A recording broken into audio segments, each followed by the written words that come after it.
नमस्कार। आपका स्वागत है। आज का मुद्दा बड़ा ही जटिल है क्योंकि ये दो देश के स्वाभिमान और आत्मसम्मान से जुड़ा हुआ मुद्दा है। जी हाँ, हम बात कर रहे हैं भारत नेपाल सीमा विवाद। पहले तो आप सभी जान लीजिए कि भारत नेपाल सीमा विवाद भारत पाकिस्तान जैसा विवाद बिल्कुल भी नहीं है।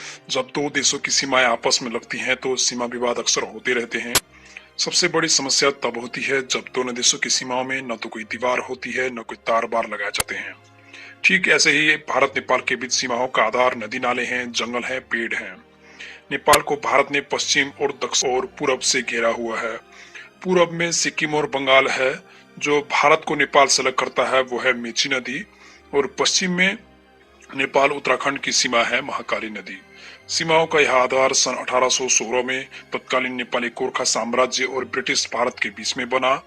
सीमा विवाद को अच्छे से समझने के लिए इतिहास में जाना बहुत जरूरी है और हम यहाँ निष्पक्ष होकर तथ्यों को रखने की कोशिश करेंगे। यदि हमारे श्रोताओं दर्शकों के पास इससे भी कोई ज्यादा सटीक जानकारी है तो वो हमें कमेंट में बता सकते हैं और दिए गए ईमेल पर भी अपनी बात रख सकते हैं। तो बात शुरू होती है 4 मार्च 1816 को।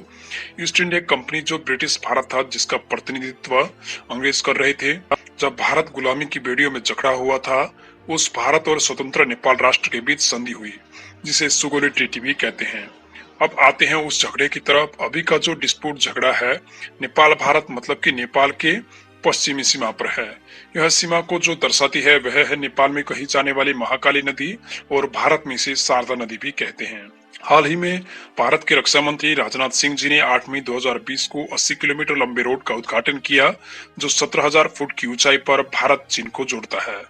रोड को खोलने का मुख्य लक्ष्य कैलाश मानसरोवर तक भारतीय श्रद्धालुओं को पहुंचाने के लिए सहजता देना है, सहयोग करना है। मगर इसका दूसरा प्रयोग रणनीतिक भी है जिसके कारण भारतीय सेना को चीनी गतिविधियों पर नजर रखने और आवश्यक पड़ने पर युद्ध जैसी स्थिति में सैन्य मार्ग का काम भी कर सकता है। 2015 में भारत और चीन में दोनों देश लिपुलेख को व्यापारिक पोस्ट बनाने पर सहमत हो जाते हैं और इस पर नेपाल में बहुत हो हल्ला होता है। तब नेपाल का कहना था कि दोनों देश किसी तीसरे देश की सीमा को अपने व्यापारिक फायदे के लिए कैसे समझौता कर सकते हैं। नेपाल का यह कहना है कि लिपुलेख नेपाल से संबंधित है और 1816 की सुगौली संधि के अनुसार उस पर से भारत को पीछे हटना चाहिए।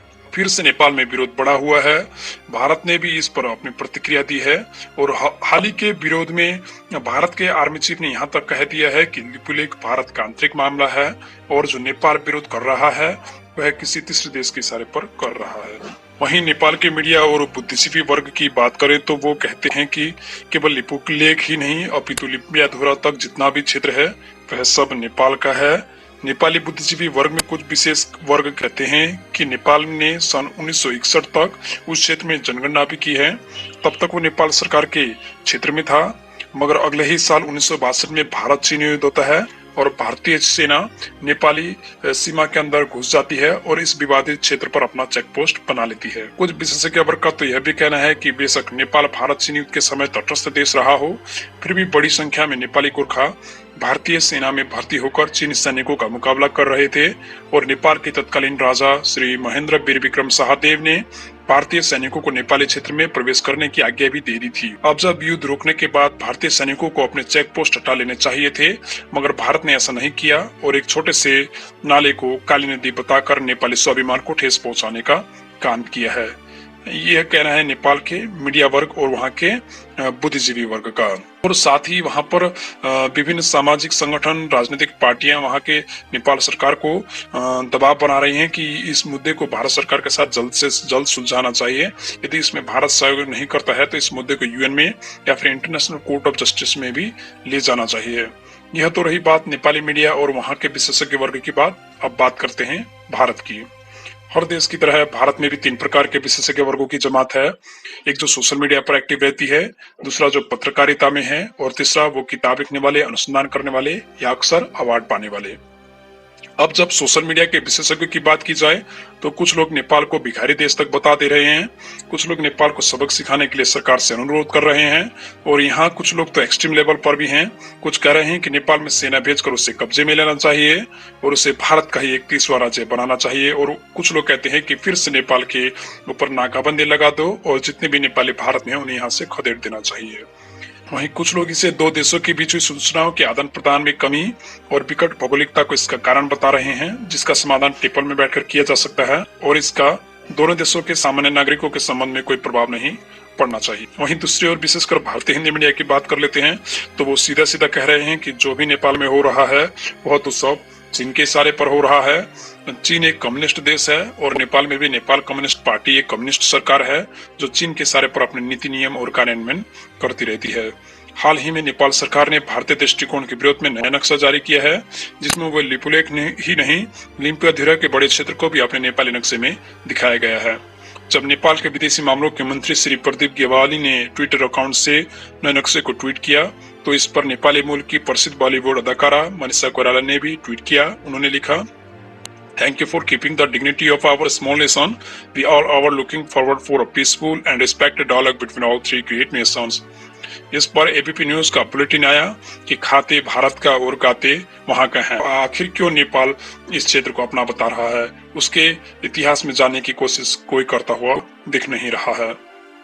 अब पहले सोशल मीडिया, उसके बाद मेन स्ट्रीम मीडिया के बाद आता है भारत का बुद्धिजीवी वर्ग, जिसे हम उदारवादी गैंग भी कह सकते हैं।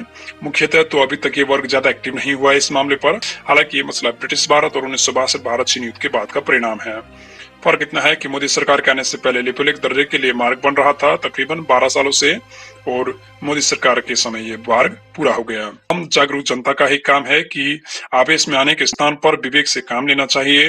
नेपाली जनता को भी यह ध्यान में रखना चाहिए कि सन 1816 को अगर छोड़ भी दें, आजाद भारत 1947 को भी अगर छोड़ दे, अगर हम बात करें साल 1961 से अब तक 2020 तक, तो आपने बयानबाजियां कितने भी की हों, मगर आधिकारिक रूप से कभी भी लिपुलेख लिम्पियाधुरा को अपना हिस्सा नहीं माना।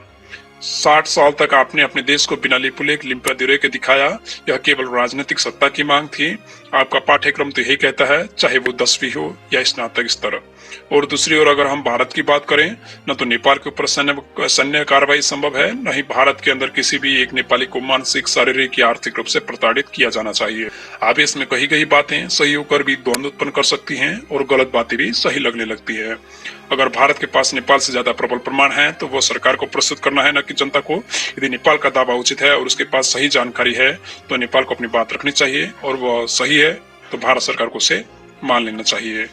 इस सीरीज को आंकड़ों और जानकारियों के आधार पर हम आगे भी बढ़ाते रहेंगे। इसके अतिरिक्त कोई मुद्दा हो तो आप मेल भी कर सकते हैं। प्रयास रहेगा कि निष्पक्ष रूप से उसका अवलोकन किया जाएगा। कोई कमी या कोई गलत जानकारी हमारे द्वारा संप्रेषण की गई है तो उसके लिए हम क्षमा चाहते हैं और आपसे निवेदन करते हैं कि आपके पास अगर संपूर्ण जानकारी है तो उसे प्रेषित करें, ताकि हम उसके आधार पर सही जानकारी का आदान प्रदान कर सकें। धन्यवाद।